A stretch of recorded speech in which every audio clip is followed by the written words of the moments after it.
ഈശോ മിശിഹായ്ക്ക് സ്തുതിയായിരിക്കട്ടെ. കർത്താവായ യേശു ക്രിസ്തുവിൻ്റെ പരിശുദ്ധനാമത്തിൽ നിങ്ങൾക്കെല്ലാവർക്കും സമാധാനം ആശംസിക്കുകയാണ്. ഇന്നേ ദിവസം നമ്മൾ ചിന്തിക്കുന്ന തിരുവചന ഭാഗം സങ്കീർത്തനങ്ങളുടെ പുസ്തകം 84 അധ്യായം 12 തിരുവചനം.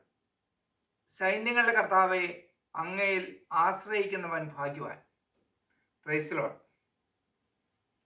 വചനം പറയുകയാണ്, അവിടുത്തെ ആശ്രയിക്കുന്നവൻ ഭാഗ്യവാനാണെന്ന്. ഞാനും നിങ്ങളുമൊക്കെ കർത്താവിൽ തന്നെയാണ് ആശ്രയിക്കുന്നത്, അല്ലേ? എന്തിനു വേണ്ടിയാണ് നമ്മൾ കൂടുതൽ ആശ്രയിക്കുന്നത്? നമ്മൾ പലപ്പോഴും നമ്മുടെ കാര്യങ്ങൾ നടക്കണം, ഒന്നില്ലേ പരീക്ഷ ജയിക്കണം, കടം തീരണം, രോഗം മാറണം, അല്ലേ മറ്റുള്ള എന്തെങ്കിലും കാര്യങ്ങൾ, വിവാഹം നടക്കണം, കടബാധ്യതകൾ നീങ്ങണം. ഇങ്ങനെ പല കാര്യങ്ങളിലാണ് ആശ്രയം നമ്മൾ വയ്ക്കുന്നത്. അത് താൽക്കാലികമായ ആശ്രയമാണ് പലപ്പോഴും നമ്മളൊക്കെ ചെയ്യുന്നത്. പക്ഷെ ആ ഒരു അവസ്ഥയിലല്ല കർത്താവിൽ നമ്മൾ ആശ്രയിക്കേണ്ടത്. പൂർണ്ണ ആശ്രയബോധം കർത്താവിൽ വെച്ച് കഴിഞ്ഞാൽ തീർച്ചയായിട്ടും അവിടുന്ന് നമ്മുടെ കാര്യങ്ങളിൽ എല്ലാ കാര്യങ്ങളിലും വ്യാപൃതനായിരിക്കും. എന്ന് പറഞ്ഞാൽ നമുക്ക് സഹനങ്ങൾ ഉണ്ടാകില്ലെന്നല്ല ഞാൻ പറയുന്നതിൻ്റെ അർത്ഥം. സഹനങ്ങൾ ഉണ്ടാകും, പക്ഷെ അതിനെ അതിജീവിക്കാനുള്ള കൃപ ദൈവം നമുക്ക് തരും. കാരണം ഇടുങ്ങിയ വഴിയിലൂടെയാണ് നമ്മൾ യാത്ര ചെയ്യുന്നത്. തുറന്ന വഴി ഇങ്ങനെ കിടക്കുകയാണ്, തുറന്ന വഴിയല്ല, ഇടുങ്ങിയ പാതയിലൂടെ. കർത്താവിൻ്റെ വഴി അതാണ്. ആ ഇടുങ്ങിയ പാതയിലൂടെ നമ്മൾ യാത്ര ചെയ്യുമ്പോൾ നമുക്ക് ഒത്തിരി കല്ലും മുള്ളും ഒക്കെ ഉള്ള അവസ്ഥകൾ ഉണ്ടാകും. അതിലൊക്കെ നമ്മൾ ചവിട്ടിയായിരിക്കും പോകുന്നത്. അവിടെയെല്ലാം ഒരു മുറി പോലും ഏൽക്കാതെ, കാലിലൊരു പോറൽ പോലും ഏൽക്കാതെ അവിടെ നമ്മളെ കരങ്ങളിൽ താങ്ങും. ഒരു സംശയവും വേണ്ട.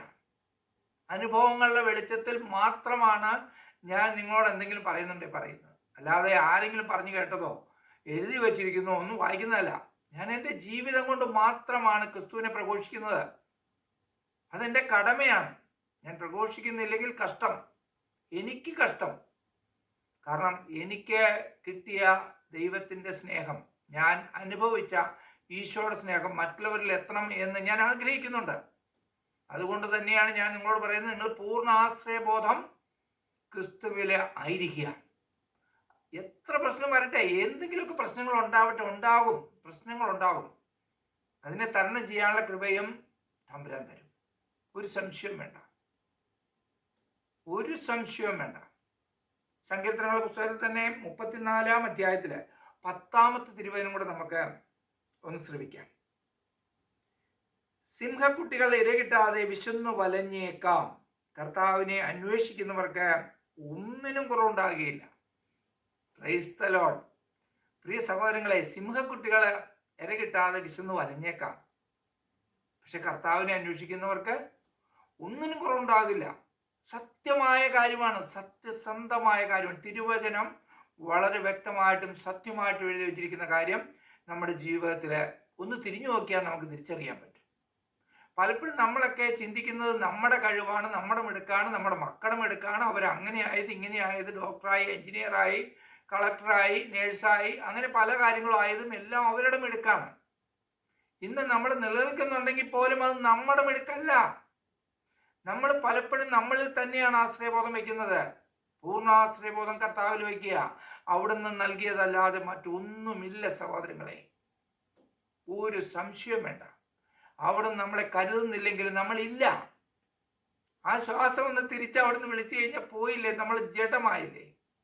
ഇന്ന് ജീവിക്കുന്ന ഇന്ന് നമ്മൾ എഴുന്നേറ്റ് നമ്മുടെ ജീവിത ചര്യകൾ ചെയ്യാൻ നമുക്ക് ആരോഗ്യവും ആയുസ്സും നൽകുന്നുണ്ടെങ്കിൽ അത് ദൈവകൃപയാണ്, നമ്മുടെ മിടുക്കൊന്നുമല്ല.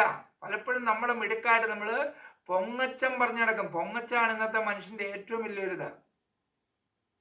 സ്വന്തം കഴിവിൽ ആശ്രയിച്ച് സ്വന്തം ഞാൻ ഇത് തന്നെയാണ് ഒരു മനുഷ്യന്റെ തകർച്ചയ്ക്ക് കാരണം. പൂർണ്ണ ആശ്രയബോധം കർത്താവിൽ വെച്ച് നമുക്ക് യാത്ര ചെയ്യാം. സർവശക്തനായ കർത്താവ് നിങ്ങളെയും നിങ്ങളുടെ കുടുംബത്തെയും സമൃദ്ധമായി അനുഗ്രഹിക്കട്ടെ എന്ന് പ്രാർത്ഥിക്കുകയാണ്. Price the Lord. ആമേൻ.